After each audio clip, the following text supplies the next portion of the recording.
Brooklyn Key, and I chose Horace Mann for my educational thinker. I'm going to start off with some biography facts about him. He was born in 1796 in Franklin, Massachusetts. He died in 1859 from battling cancer. He was often known as the father of the common school. Horace had some great educational ideas.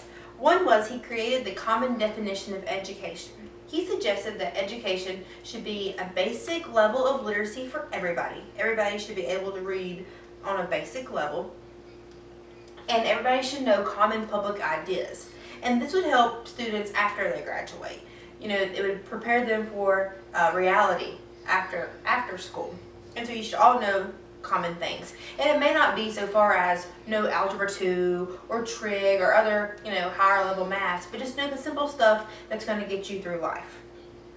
Horace was previously a lawyer, and he decided that if the public was educated, that crime would go down, which makes perfect sense. Think about it as in a classroom.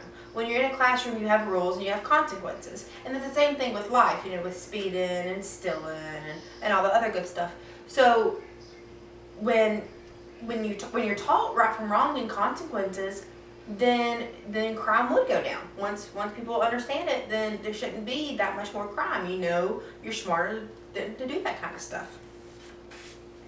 Another thing that he did was he created practical knowledge, and he had neutral views on politics and religion in the classroom. He was kind of a peacemaker. He didn't really want to start any arguments about religion or politics, so he didn't let people know which side he stood on, and he didn't care what you believed in or what you wanted, whoever you voted for. It didn't matter to that to him. He just wanted everybody to kind of be peaceful and to learn the same kind of knowledge. He wanted to teach things that everyone agreed on. No arguments in the classroom. Horace had some educational influences that we still use today. Example, he created the Common School movement. And this movement said that every child receives an education funded by local taxes, tuition free. And this started in Massachusetts, of course, where he served on some educational boards, but now it has moved all across the United States. Let's use my public school that I grew up going to for an example.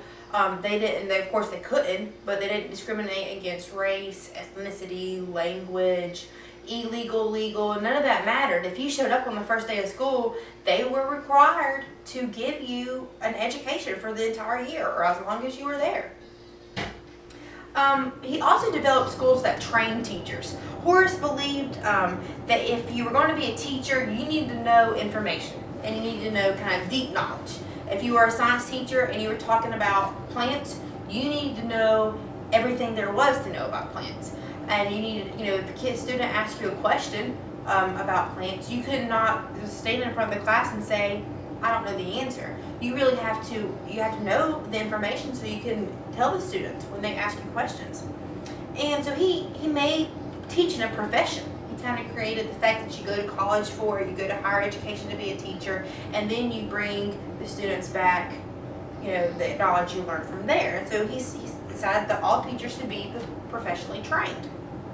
And you have to remember that in the classroom, all the students are the future of the United States. So you have the future in your hands, so you want them to be filled with all the knowledge that you know. You want to pass that on. Horace also started fighting for tuition-free college, and he claimed that it made no sense to provide lower-level education free via taxpayers' money and then charge for higher education. When in reality, now we all know, probably not back in Horace's days, but now we all know that most businesses, most jobs require a college education. So why make lower level free and not make higher level free?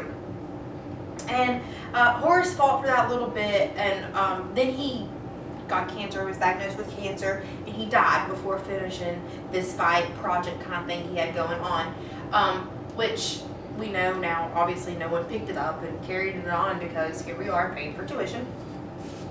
He had several people criticize him, and it wasn't negative criticism, it was mostly positive criticism. Lots of people called him the champion for what he did for free education. If you stop to think about it, would we be freely educated today without him? What would areas who don't have enough money to provide education, what would those areas be like, job wise, just community wise, stuff like that, if it wasn't for him who kind of put into act that we have free public education? Several people praise him for being so neutral in the classroom. Sometimes you have teachers who, may discriminate. If you have Christian kids and atheist kids, some teachers may discriminate. Now, it's not right, but you may discriminate against the atheist. And, you can't really have that in a classroom. It creates unfair and ethical issues. Many people consider him as, the layer of foundation for today's education. He pretty much laid the groundwork down for public schools today. My personal opinion on Horace Mann was that he was a great guy. He did a lot of great things for education. He realized teachers had to have deep knowledge of what they teach, and he made it a profession. He gave us the job we have today, or the job we're working hard to achieve. He also made free education for all, which is really big. I grew up in a town, 7,000 people, poverty level was very high. And if you think about it, a lot of people were factory workers, so they may not have went on to higher education, so they got the free education that was provided to them by the local government. And then they went on to provide for their families with a furniture factory. And just think about if their parents didn't have enough money to send them to college, or send them to even primary school, then what would it be like around here? Would we have any kind of jobs? Would we have any kind of local businesses, restaurants, anything like that? Because all those type of things require, high school diploma, stuff like that. So what would my local community be if it wasn't for free public education? I believe that Horace Mann did a lot of great things for education, and I look forward to using his ideas in my classroom.